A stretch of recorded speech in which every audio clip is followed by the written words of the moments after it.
Hello friends, जय जगन्नाथ। मु साधना आपण मन को मो चैनल को स्वागत करुच्ची। आज आम अंडारे गोटे नुआ रेसिपी बनैबा बहुत कम समय अति सहज। मुझे पैन बसई दी गरम हो से 2 बड़ चम्मच सोरिष तेल दे तेल भी ताती गला। से अल्प किसी जीरा आम देदेव, गोटे सुखिला लंका, जीरा फुटीगला। मुझे 2टा मीडियम साइज पियाज ताकू देदेव। देखो मुझे पियाज को पूरा एमती छोट छोट कर काटी आपन भी एमती काटिदेवे, कि पियाज को बेसी हवा को देवे। अल्प टिके होगला आम से गोटे बड़ टमाटो काटिक रखी देदेव। एबे आम पियाजर कलर हल्का चेंज होगा। एबे से जो गोटे बड़ टमाटो काटिक रखी एमती छोट छोट कर काटिदेवे। ये टमाटो आमर भाजी हबार 1 मिनिट होगला। एबे से दौर किसी हलदी गुंड,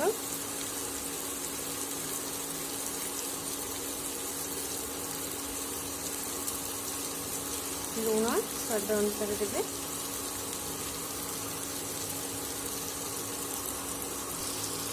चिली पाउडर, गोटे चम्मच चिकेन मसला, जदि मीट मसला थी भी नहीं पारे ना करी पाउडर भी नहीं पारे। ये सबू को एवं लो फ्लेम को 1 मिनिट जाए कषिदबा भल। एवं कषिबार आमर 1 मिनिट होगला लो फ्लेम रे। एवं से पानी दूची मसला भलसे कषापी, मसला को सीझापी। एवं आम लो फ्लेम रे 3 मिनिट घोड़े दबा। आमर 3 मिनिट होगला। देखा मसला आमर होना ना, मसला होनी आउ टे हम ताको आम आउ 2 मिनिट भलसे घोड़े दबा। लो टू मीडियम फ्लेम रे रखिए। एबे देखा, एबे देखंतु मसला आमर हो आसला, साइड रू तेल भी छाड़ला। एबे से अंडा 4टा रखी ताकू देदेवा। आगे टे पानी देदेवा, तापर अंडा को दबा। मुझे 1 गिलास पानी दूची, उषुम पानी। आपन जो ठंडा पानी देवे तो हाई फ्लेम करके देवे। देखंतु एबे आम जो पानी देइथिले पानी फुटिलानी। एबे आम से अंडा को देदेवा। देखंतु मुझे 4टा अंडा को एमती अलग अलग करके साइज करके भांगिकी देछि। आपन माने देखो ये 5 मिनिट हो चेक करदे।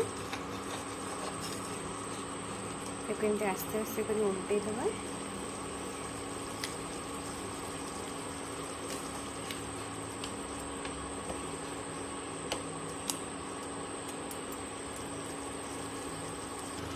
एबे आपको आम 2 ରୁ 3 मिनिट हाई फ्लेम रे आउ थे घोड़े दबा।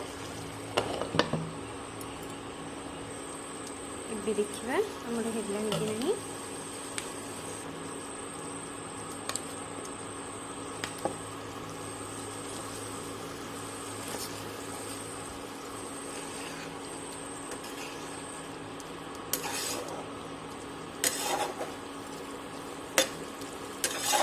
बेसी छोट छोट करेंगे, एमती टिके बड़ बड़ पीस टिके रखिए।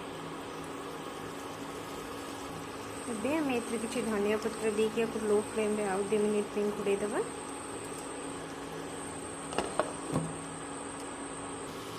देखंतु एबे हमर पूरा रेडी हो गला चटपटा अंडा मसला।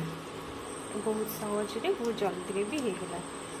इतने मो अदा रसुण पेस्ट देनी, आपन चाहिए अदा रसुण पेस्ट भी दे पारे। एबे आपन गोटे प्लेट को काटिदेबा।